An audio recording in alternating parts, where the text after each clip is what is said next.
In today's show, we look ahead to Friday. Yeah, there's a lot of games on. There's 13 of them, but there's stuff that we need to pay attention to. We're going to talk about upcoming days. We're going to talk about what we're watching for. We're going to talk about injury updates, and we're going to talk to Michael Bolton.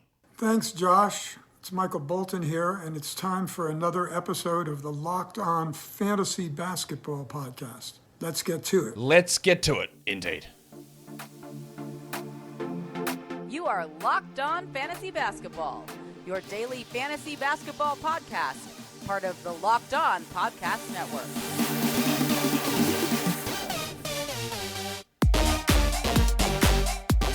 Hello and welcome to the Locked On Fantasy Basketball Podcast, brought to you by Basketball Monster. My name is Josh Lloyd, and I am the lead fantasy analyst at basketballmonster.com.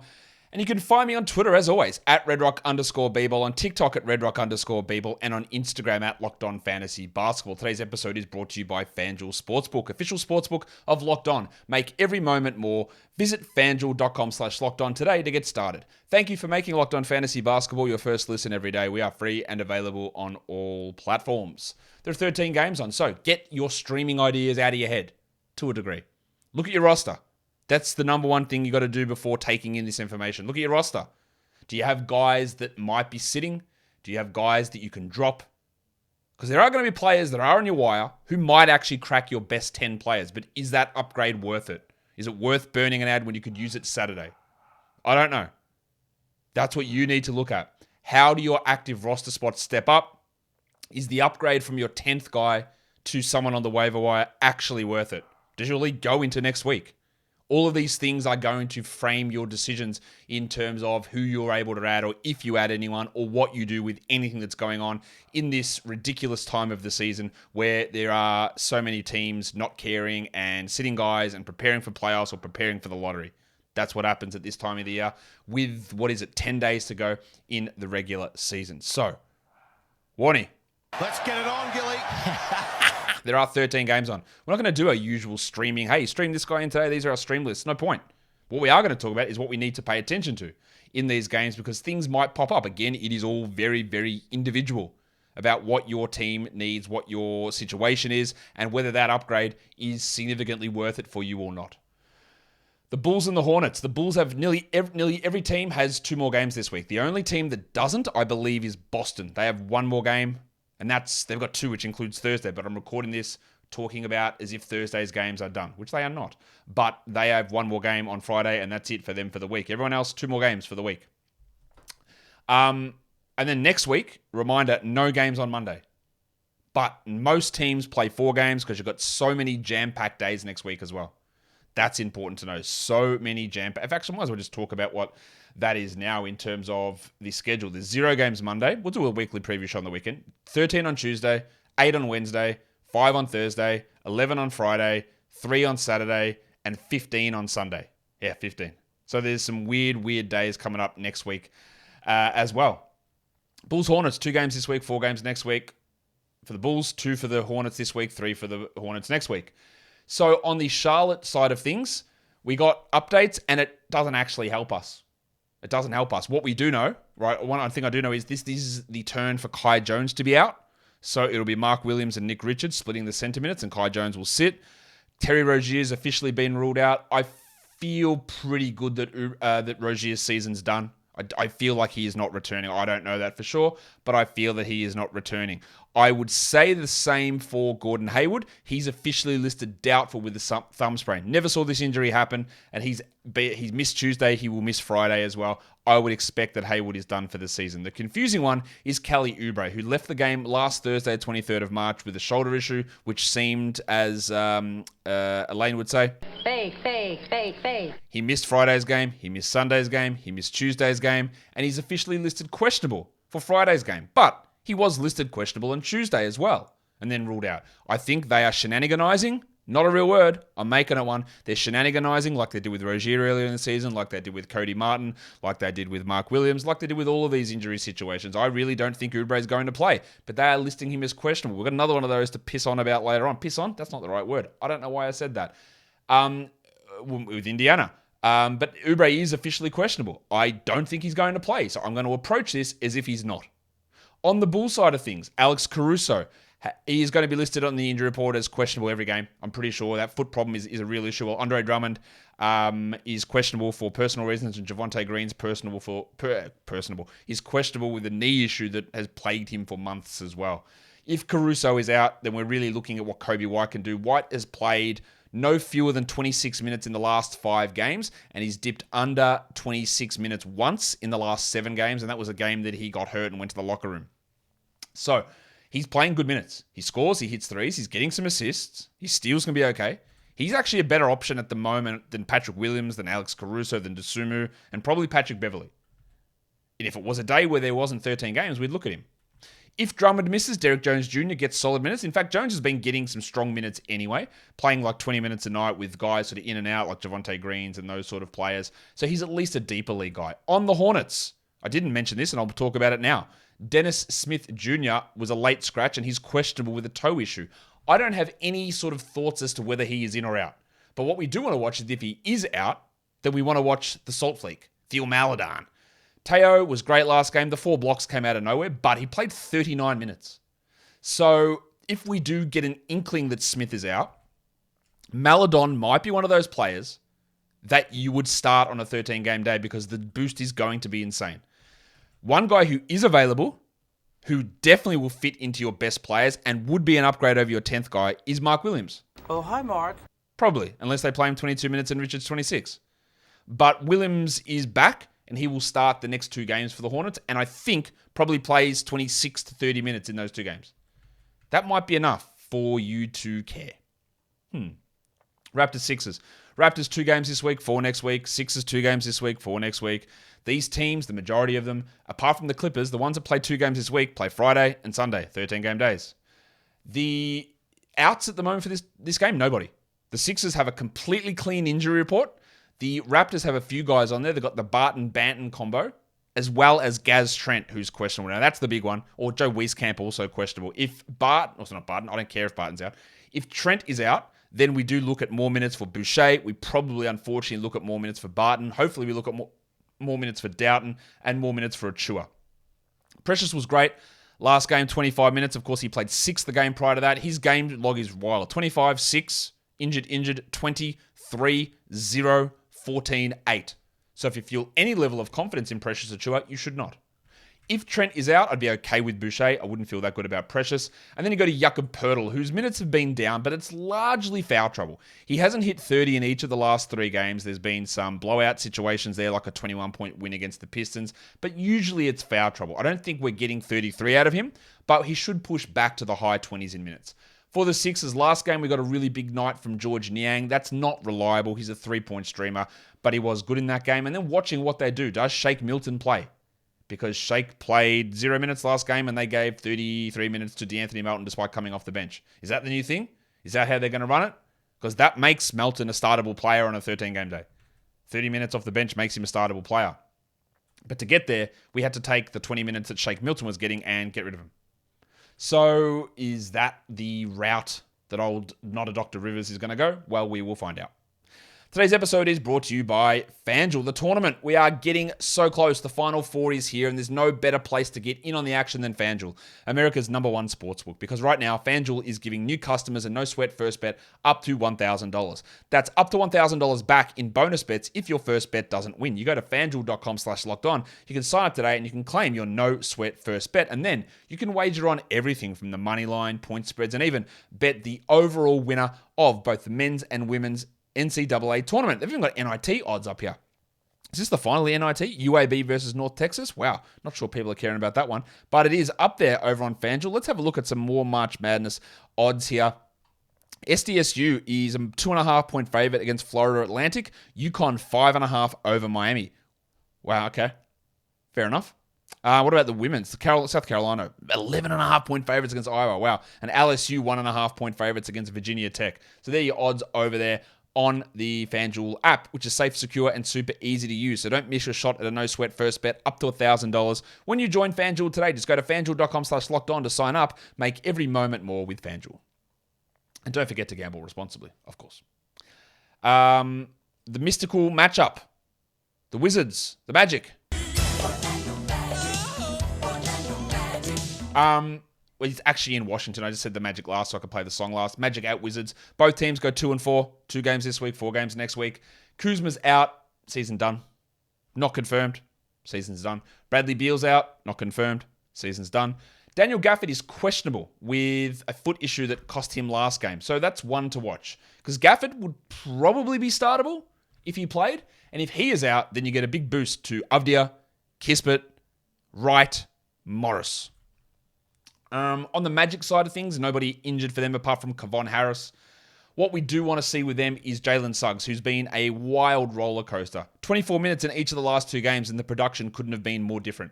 It's almost impossible to trust him in terms of playing him on a day like this. We wouldn't be looking at him. Cole Anthony might sneak in as a startable guy, but I'm not sure. And the other one we want to watch is Goga. Problem with my Gogo-mobile. Gogo-mobile? No, not the dart. Not the dart. He played over Mo Wagner last game, but Wagner had played more minutes for the 3 games prior to that. But he really got them back into that game against the Grizzlies. We'll see whether they give him minutes. This doesn't really matter that much until we get to next week. But it is important to watch how the minutes get split. While for the Wizards, Delon Wright probably is startable if Gafford is out in particular, especially when you're looking for steals. But I want to see how he goes, what the minutes look like with him and Goodwin and Monte Morris. And then also John Davis, who 23 minutes last game, 30 the game before that, 23 2 games before that, going up from playing 0 minutes at all. There is going to be a time next week where I am telling you, you know what, you maybe can stream in Johnny Davis. He's a good rebounding guard. I don't think he's a very good player. This is the time of year where bad players can put up good numbers.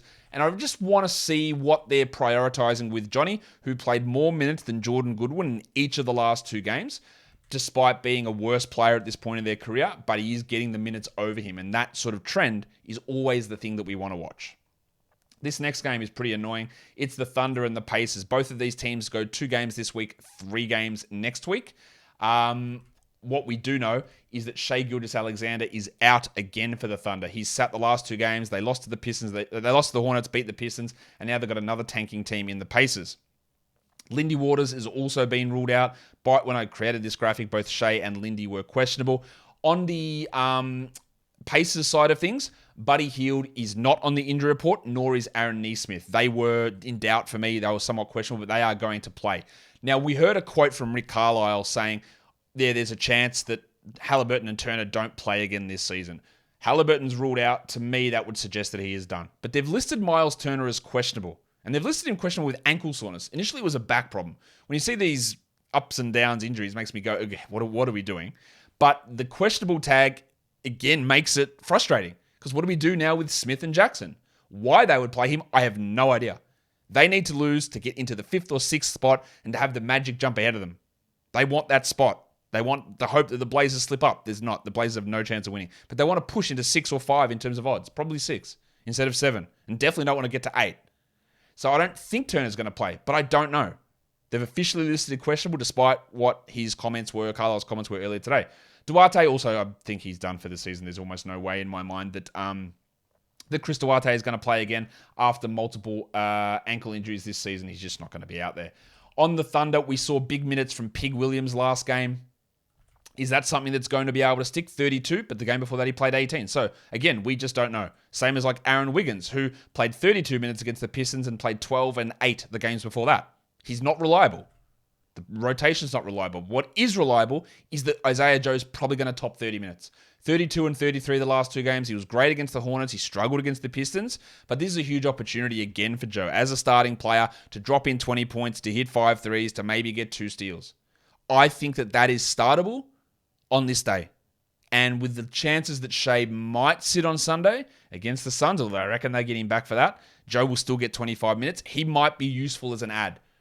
On the Pacers side of things, again, Halliburton I think is cooked.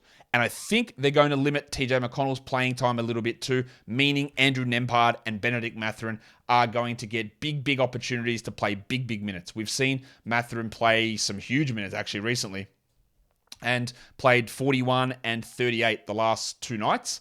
And I think we're going to get some pretty big playing time moving forward. Now, Hield returning complicates things a little bit, but we'll see what happens there. But Nembhard and Nwora are options to stream in. And then you got the Isaiah Jackson, Jalen Smith conundrum, and then what happens if Miles Turner returns. I think Jackson is the better option, but Smith was better last game.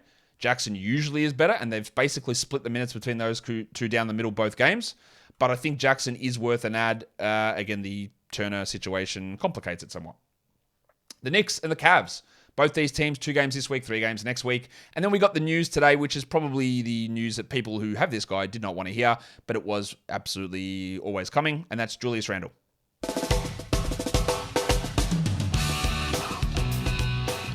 Who now has an ankle sprain and will miss the rest of the regular season. He hadn't missed a single game all season, and now he will miss the end of the regular season. And there are a lot of people out there who are like, man, I have to draft this guy. He never misses games. That's great. But now, honestly, if you're in the playoffs, then you're losing him at the wrong time of the year, because you know what you can't do? Predict when someone sprains their ankle. And you also know what happened last season. Julius Randle missed, he miss? 8 of the final 11 games last season as well, through an injury. He missed them. Right? There was maybe a little bit of fakeness in that, but the narrative that Randle just plays through everything is bullshit. He also played 5 minutes in his rookie season because he broke his leg, because injuries happen to everybody. Now, Tom Thibodeau obviously pumps a ton of minutes into it. I'm not this ankle injury. I'm not suggesting it's anything to do with Tibbs at all. But injuries can happen at any point. It's great that Randle was able to play so much this season, but now you get this sticking you over. Jarrett Allen is doubtful for the Cavs. Okoro is out. Danny Green is out. Hull Neto is questionable. So what the question's going to be is, do we add Obi Toppin? And theoretically, he will replace Randle. He put up good numbers at the end of last season, but yesterday's game was not good. He barely played. And the problem is the schedule. Will you start Obi Toppin on Friday? Probably not. Will you start him on Saturday? Probably not. Is he worth an ad then? Probably not. And again, only 3 games next week. That's not worth it. The guys that I'd be more interested in is making sure I've got Emmanuel quickly, because I would start him. Josh Hart probably gets a boost. I would start him. And the other one that becomes interesting is Quentin Grimes, who was the player who really stepped up with Randle out last game. This briefcase and this haircut. I guess it helps that Jarrett Allen is out. They don't have to go as big in the front court because it'll be Lamar Stevens playing at power forward. So I think we might see more RJ Barrett play there. And Grimes might be a pickup. He scored 20 points in like 3 straight games, or 4 straight games maybe now. So he could be an ad as well. But again, is he going to start for you? For the Cavs, I do want to watch Dracaris Levert. Because when he starts and plays next to Garland and Mitchell, there's just not enough there for him. Don Mitchell did hurt his ankle last game, but he is listed probable for this game, so we're expecting that he is ready to go. Actually, he's not even on the injury report, so he is fine and ready to go. I also want to watch the Koala, Eucalyptus Evan Mobley, because he's putting up some unbelievable numbers. This is more just watching his evolution as a player, watching his production when he plays at center when when Allen's not there, and trying to get a gauge of how we view him in Dynasty Leagues. I think we view him almost as a top 20, top 15, probably top 15 prospect in Dynasty. I'd love to talk to guys like Matty Lawson and Rhett and Jason, 3 of the best Dynasty guys out there, about their valuation of Mobley, but that's sort of where I see him fitting. The Hawks and the Nets, 2 and 4 this week and next week for both of these teams. In terms of injuries, DeAndre Hunter has popped up for Atlanta as questionable with, what's he got, a knee problem. Jalen Johnson's hamstring is being upgraded to questionable, so he probably gets some minutes in this one. And then on Brooklyn, Day'Ron Sharpe is probable. On the Hawks, we want to watch Onyeka Okongwu, who continues to produce ridiculous numbers in low minutes. He hasn't gone over 20 minutes in 6 consecutive games, so far be it from me to tell you that he's going to go and get over it here, because he probably won't. But the numbers have been insane. Is it likely that we can rely upon a bloke in 19 minutes to continue to produce that much? Probably not. His field goal percentage is up, his free throw percentage is up, his free throw rate is up, his block rate's up, his rebound rate's up, everything's up. Usage is up. But it's very, very key to watch. And then if Hunter misses, Bogdan Bogdanovic will be probably the bigger beneficiary, playing 30-plus minutes, not Sadiq Bey, who they just really haven't ramped up at all over the last 2-3 weeks. For the Nets, Cam Johnson had been struggling, but he was really good last game. So we'll see what Cam is able to provide for us here. Just watching again how he sits, because he's been under 26 minutes for 3 straight games and then played 36 last game. And then there's the Basmati man, Royce O'Neal, who's getting 25, 26 minutes. Initially, when they brought all the new players and he'd played 22 and he wasn't useful. Now he's more of a streamer guy, but with Friday, Sunday on our minds, we're not using him there. The Jazz and the Celtics. Boston is on a back-to-back, as I mentioned. The Jazz have 2 more games this week and 4 next week. The Celtics, 1 game this week and 4 next week. The Jazz, well, let's talk about Boston. We don't know what their situation is for today, which influences, interesting. Influences tomorrow. What we do know is that Al Horford and Rob Williams and Grant Williams are all playing today. So that means against the Jazz on Friday that Al Horford and Rob Williams are out. I would guess, unless they're playing the back-to-back, which would seem ridiculous. They're going against the Bucks, and they're sitting against a tanking Jazz. So, there you go. We've got that update there. Peyton Pritchard, also questionable. He's questionable still for Thursday's game. And on the Jazz side of things, we know Sexton's out, season over, surely. We know Clarkson's out, season over. Just go watch some games. JordanClarkson. Rudy Gay's out. Doubt that he plays. But then the other interesting one is Larry Markkinen, who has gone out 33 minutes, out 36 minutes, out. Is he done for the year? I think there's a distinct chance of it. In fact, that's probably how I'm going to view him moving forward here, that he's done for the year. But I don't know that. But they listed Kelly Olynyk as questionable. Now, he missed last game due to an illness. I don't know how many more of these games Olynyk is going to play, but he does have an impact on what we do here, because last game, in his first appearance for the Jazz, Luka Šamanić played 25 minutes. Now, he's actually really bad, but that's what they want. They want players to help them lose. And Šamanić, Fontecchio, Johnny Juzang, playing Damian Jones and Udoka Azubuike together will get you to lose games. So we want to watch all of that stuff. Like, is Šamanić, if Olynyk's out, is Šamanić going to play 30 minutes a night? It's possible. Toscano Anderson's in that mix as well. So how all those minutes get distributed will be something to watch. Now, you're not going to start any of them on Friday, but it'll be interesting leading into next week to see how the minutes go between Toscano Anderson, Šamanić, Fontecchio, Juzang. We know that Abaji is going to get him. Actually, we don't. They might actually ramp him down. Same with Kessler. We know Horton Tucker's going to get a ton. We know Dunn's going to get a ton. And then we see how everything else plays out. For the Celtics, with the likelihood that Williams and Horford are out, Sam Hauser, Mike Muscala, Blake Griffin, you might even see Tatum rest. You might see more from Brogdon. He might sit. There might be a wholesale bunch of rests here for the Celtics, especially, I think, if they lose to Milwaukee, because then they can't really catch them. And then you might see a lot of guys out. So just be aware. Would any of them be stream-worthy? Maybe Muscala. You might start him. You probably won't, though. But there are a ton of center minutes for Muscala, Griffin, Cornette, and even Hauser to get on Friday, with the likelihood that Al and Rob both sit. The Lakers and the Wolves. 2 games this week for both teams. The Lakers play 4 next week. The Wolves play 3. We know for the Lakers that Mo Bamba will remain out, while for Minnesota, a bunch of those ill guys, we don't know their return.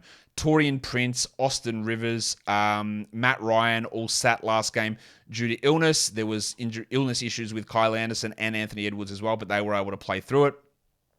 So we'll see if anything else crops up with those guys. And the other one is Jalen Noel, whose knee continues to be a bother for him, making it very hard to rely upon him. For the Lakers, I do want to watch Austin Reeves, who continues to start and play well next to LeBron. They limited Malik Beasley and Dennis Schroeder so that Reeves could continue his role. And that is a key part, and he probably is startable, even though LeBron is back. And then I also want to watch Malik Beasley, because he played 10 minutes last game. He's completely in his own head. He can't do anything positive at the moment, even though 2 games ago he played 28 minutes. But at this point, we just can't rely upon anything that he does, especially in this sort of reserve role. For the Wolves, I do want to watch Kyle Anderson, and if he gets 30 minutes with Towns back, he did last game, but was that because Prince was out, or are they just going to feed Anderson 30 a night? I think they'd be smart to feed Anderson 30 a night, because he's basically their backup 4, backup 3, and backup point guard. But we'll see what they do. And then also Nazareth Reed, the Wizard of Naz Reed. He's been playing a lot of minutes. They are leaning into playing 2 centers. He did hurt his wrist last game, trying to throw down a huge dunk. So we will see whether that impacts him, or whether he's able to go, or what the story is there with Naz. But again, if it hadn't been a stupid 13-game day, Naz would be a startable player on a 10 or a 9-game day, I would think. On a 13, he probably isn't, but he is worth looking at. The Pistons Rockets, this is going to be disgusting. The Pistons 2 games this week, 4 next week. The Rockets 2 games this week, 3 next week. We expect that Jason Tate's going to be out. We expect that Bojan Bogdanovic is going to be out. We expect that Alec Burks is going to be out. I also expect that Rocket Rodney Magruder is going to be out.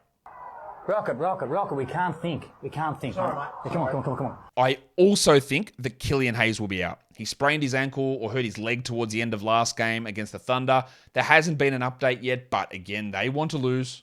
The Rockets also want to lose. Does Killian Hayes help you win or lose? I guess that's debatable. But the other option is Corey Joseph or Buddy Boeheim or Jared Rhoden. Not particularly strong options there. The Pistons are 1.5 games ahead of the Rockets. If they lose this game, the Pistons, they basically can't be caught in terms of having the number 1 overall lottery odds. So they will want to lose. So I think that they'll be giving a lot of minutes to a lot of bad players. What does that mean, though, for the rotation? Does that mean that Jalen Duren plays fewer minutes than James Wiseman? Probably. That would what I would do if I was trying to lose. So I'd be really cautious about starting Duren. But what I would be interested in, if Killian Hayes gets ruled out, they will give a lot of minutes to RJ Hampton. And he's bad, but he might rack up some numbers. Startable? Probably not. But something to watch. For the Rockets, Tari Eason's minutes went down last game, even with Tate gone. The Rockets have not been sitting anybody or limiting minutes of anybody. This might be the game they do it, because if they could lose this one, it's massive. It brings them half a game closer to the Pistons. They still probably can't catch them, but I don't think they're going to shenaniganize it. So Eason, 25 minutes might be worth it, but with the uncertainty, is he even startable? I don't know. I don't think so. And then there's Jalen Green, the Filipino legend, who continues to be frustrating with his inefficiency and lack of ability to contribute across the board. I am very much down on this guy as a prospect, although next year is going to be the real telling year. Year 3 is the big year. But he hasn't really shown me anything to get excited about outside of a couple of minor flashes. Clippers and Grizzlies. We just saw this game, and we're seeing it again. Steve Adams will be out. Paul George will be out. Marcus Morris will be out. This is the first of a back-to-back for the Clippers. We don't know the status of Kawhi Leonard. He sat last game due to a personal reason. You're going to assume that he was going to sit one of these Friday, Saturday games, but that's not even a guarantee. He might actually end up playing both, but we don't know that. While for the Grizzlies, they rested everybody that wasn't Ja Morant last game. No Bane, no Jackson. And those guys will all be back, I'm guessing, unless they're just going to be periodically resting guys all the way through here. Tyus Jones also sat last game. So we'll see what they're able to do. We also heard Taylor Jenkins say we want to start getting our guys into playoff minute zone. So instead of 31 for Jar and 30 for Jaren and 31 for Bane, they might all play 34-35 to get into the minute load that they'll get in the playoffs. So that's something to watch. For the Clippers, the 5-minute man, Bones Highland. We heard old mate Ty Lue say he wants a 9-man rotation. That means he has to choose between Bob Covington and Bones Highland as to which guy plays. Or he goes back and plays 10 guys. Because if Kawhi plays, there's 10 guys. Leonard, Westbrook, Batum, Gordon, Mann, Zubats, Powell, Plumlee, Covington, Highland. That's 10 guys. And if they're going to go 9, one of those players has to miss out. So we want to see what Highland or Covington can do. Is one of them excised from the rotation? Highland's been really strong. Covington was amazing last game. But my reliability on them is really low because I don't know what he's going to do. For the Grizzlies, I want to see the role of Luke Kennard. I want to see whether this top 40 run is real. It's not, but I want to see if he's able to at least provide 3-point streaming. Probably not a startable guy. But Xavier T. Illman is. Because he's played 30 minutes in 3 consecutive games. They've been great. Are they actually leaning on him 30 a night? Because he was going at really low numbers prior to that. I feel better about relying upon him now. But this might be a matchup where if they go small with Batum or Covington at center, that Tillman's not out there. And they run Roddy and Jackson at center with Aldama a little bit more. It's possible. So we need to watch that. Speaking of disgusting, which I was earlier on, it's Kings and Blazers time again. Shout out to the Kings making the playoffs. Well done. They now play the Blazers for the second time in a row. Their next game after this is the Spurs. So to say it's a pretty easy run, not a shock. Would they sit somebody? Could Fox or Sabonis get a day off here? Between playing the Blazers, Spurs 3 games in a row, there's a real chance for rest for some of these players. So watch that one. Lillard will be out. Simons will be out. Nurkic will be out. Grant will be out. And Keon Johnson will be out with a broken finger. I don't know whether Trendon Watford will be out. I think he might be. While Cam Reddish was upgraded to available last game and didn't play at all, I think his back might rule him out for the season, but they won't tell us that. And the other one is Archer Jacquino, who didn't play a single second despite being allegedly healthy. On the King side of things, it's watching the Herder, Murray, Monk playing time situation, and I think we're going to get it a little bit confused again because it is going to be a 50-point win probably, or a 30-point win or something crazy. So watching like this Herder risky to start, probably. Is Monk risky to start? Absolutely. And given the uncertainty in role and minutes that the starters are going to play. I've got a name there that you might not have heard in a while, you might not have heard ever. LSU legend Skylar Mays, who was signed to a 10-day contract by the Blazers. He wasn't available last game, but he is available now. And with Archer Jacquino out of the plans, with Keon Johnson injured, Mays is going to play. He's going to have to play, and probably play 20 minutes, especially if Reddish isn't good to go or Watford isn't good to go. Him and Kevin Knox could really benefit playing 30 a night. Knox especially 30 a night. Mays maybe 25, but they could be options. I don't think you'd want to start them, but there is a big opportunity to see what they do with Watford and Reddish and Archer Jacquino to see how Mays and Knox perform. Let's go to another disgusting team, the San Antonio Spurs and the Golden State Warriors. The Spurs go 2-4 this week. Next week, the Warriors go 2-3. We know that Wiggins is out. While for the Spurs, we don't know. We have no idea. You've got to put risk on it. There's got to be at least minimum 3 guys out. Vassell, Johnson, and Sohan all missed last game. I think they're definitely at risk here. So is Zach Collins. So is Trey Jones. So is Devontae Graham. So is Doug McDermott. So is Romeo Langford. Some guys are going to be in. Some guys are going to be out. Now, if Zach Collins is out, Mama Kulishvili is a startable player. If Johnson and Vassell and Sohan are out, Bates Diop probably is a startable player. Guys like Branham and Wesley and Champagny probably aren't, but in deeper leagues they might be. And I do want to watch Blake Wesley because I think he's got something in him. He's a bad finisher, but he's a good pick and roll guy. He's a decent passer. I think there is some ability in him. So just watching him continue to get minutes and play is at least an interesting thing. And then Sandro as well, who's actually even in a reserve role been producing at a 12-team level, might be startable. For the Warriors, they started Johnny Kuminga last game over Kevon Looney. Are they going to go back to that route? He played 31 minutes, Kuminga, after combining for 31 the 2 previous games. So relying on him is obviously impossible. But there is something to watch in terms of how they play him. While I am out on Dante DiVincenzo as a 12-team guy, he hasn't hit more than 25 minutes since the 17th of March, and that trend doesn't seem to be going his way. So I don't think you need to worry about him. Kuminga's the one who might be sneaking in there. The next game to look at, which is the last game, it is the Nuggets and the Suns. The Nuggets are on a back-to-back here. They play 3 more games this week. They're the only team that... Oh, mate, hang on, did I screw that up? I think I did screw that up. They don't play 3 more games. I am wrong. They played 2 more games because I'm not counting Thursday. So they played 2 games this week and then Thursday. At 4 next week, the Suns go 2-4. The Nuggets are on a back-to-back. I said Wiggins is out. That doesn't apply because he's not a player here. What we do need to watch on Denver is Nikola Jokic. He's questionable for Thursday. There is a chance he sits one of these games with their seeding pretty much wrapped up. So just watch if he plays on Thursday. Maybe he sits Friday. And then on the Suns, nobody is on the injury report at all. On the Nuggets, obviously, if Jokic is out, we're watching the Najee Bryant situation, but we won't really get a hint of that because if Jokic sits Thursday, I expect that he plays Friday. On the Suns, Josh Okogie's minutes pushed up. With Kevin Durant out, they need that defense around him, and Okogie played pretty well. I wouldn't want to rely upon him, and he definitely wouldn't be startable with 13 games on, but watching his role and how that compares to Terrence Ross, how that compares to Torrey Craig will be something to watch. And interestingly, Landry Shamet got DNP'd last game. So he was the guy that got kicked out of the rotation when Durant returned. Campaign is also playing better. A bit frustrated he only played 13 minutes. I would like to see him next to Chris Paul a bit more because he's one of the players who actually takes threes on this team. But watching his role and how they use him next to Paul, especially with Shamet gone, will be something to watch. Injury replacement options for tomorrow. If Dennis Smith is out, we go to Maladon. If Caruso is out, it's Kobe White or Pat Williams. If Gaz Trent is out, it's Boucher then Achua. If Gafford is out, we go to Wright and Kispert. If Gilgeous-Alexander is out, which he is, it's Isaiah Joe and then maybe Aaron Wiggins. If Hield and Neesmith are out, which they're not, we go to Nwora, but they're not out, so it doesn't matter. If DeAndre Hunter is out, we go to Bogdanovic. If Kelly Olynyk is out, we do go to Shamanic or Toscano Anderson. If Kawhi is out, we go to Bones and then Eric Gordon or Rob Covington. If Trendon Watford is out, we go to Kevin Knox. If some Spurs are out, we go to other Spurs. I just don't know who's in or out. And if Jokic is out on Friday, I think we go Najee, then Bryant. I think Najee would start over Bryant. Low volume games. Well, over the next 4 days, there's only one low volume day. That's Saturday. Over the next 5 days, there's only one low volume day, and that's Saturday. That's Friday, Saturday, Sunday, Monday, Tuesday. Monday's a low volume day. 0 games. Doesn't count. So even if we stretch out the 5 days between Friday to Tuesday, there is one streaming day, and that is Saturday. 1. So what you're doing there in terms of ads, you've got to be really, really cautious about making ads that actually are usable for you. If we look at the next 4 days, which I'm including 5 days because it's 4 game days because it's 0 on Monday, there's a bunch of players play 3 games. Shaden Sharp. Yeah, he is startable on the high volumes. Marvin Bagley, I thought he was, but I don't know anymore. Xavier Tillman, 3 games. Yeah, he's probably startable. Drew Eubanks, 3 games. He's probably startable.